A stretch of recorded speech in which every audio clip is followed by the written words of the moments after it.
আসসালামু আলাইকুম। এই মুহূর্তে আমরা আছি মদিনা থেকে ১৫০ কিলোমিটার ১৫০ কিলোমিটার দূরে খাইবার। ইহুদিদের সর্বশেষ দুর্গ এবং সুরক্ষিত দুর্গ ছিল পাহাড়ের উপরে। রাসূল সাল্লাল্লাহু আলাইহি সাল্লাম ১৪০০ সাহাবায়ে কেরামকে নিয়ে সপ্তম হিজরিতে খাইবার অবরোধ করেন।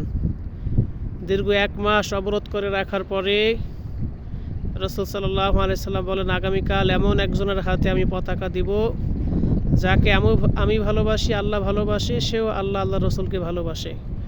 পরের দিন রাসূল সাল্লাল্লাহু আলাইহি সাল্লাম আলী বিন আবু তালিব রাদিয়াল্লাহু তাআলা আনহুর হাতে পতাকা দেন।